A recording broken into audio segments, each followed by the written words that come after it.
L'objectif, c'est de faire des séjours sur des voiliers pour des jeunes placés à l'aide sociale à l'enfance, soit en famille, soit en foyer, et qui sont dans des parcours de vie qu'on appelle complexes. J'ai écrit le projet en 2018, en 2020 l'association est sortie et puis aujourd'hui on vogue depuis 2023 avec une autorisation du département de l'Aude. J'ai participé à cette aventure en février. Ça s'appelle un séjour de rupture. On est accompagné tout au long par des accompagnateurs, des skippers, une psychologue qu'on a régulièrement au téléphone et Jules, le directeur, qui nous appelle souvent aussi.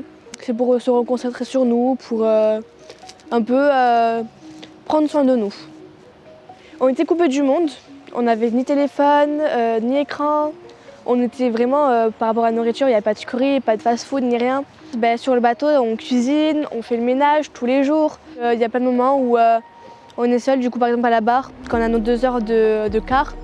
Moi ça m'a beaucoup permis de me concentrer. La nuit, tu as le temps d'observer les étoiles, les choses que tu ne fais pas d'habitude. Là, quand tu es en mer, tu as le temps d'observer et de voir tous les petits détails que tu ne vois pas parce que tu n'as pas le temps. On n'était pas une famille, mais on était des personnes qui, du coup, au final, avons créé quelque chose de grand, avec qui on pouvait parler, etc. Et c'était vraiment chouette. Alors, un séjour, c'est d'abord offrir une expérience positive à des personnes qui n'ont pas accès à la mer. C'est un milieu qui est très particulier et qui nécessite quand même beaucoup de moyens.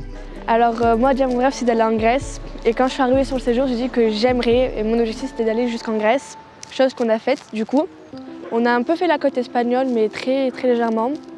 On est parti aux Baléares, donc à Minorque, Majorque. Puis après, on a fait la Sardaigne et la Sicile. C'était vraiment chouette. On a fait aussi les petites îles éoliennes, on a fait quelques-unes, où on a vu quelques volcans. Après, on est parti du coup direction la Grèce, puis la Crète. Après, on est parti en Corse et après, on est revenu en France. L'Orécantou quand même navigue 9 mois par an. Hein.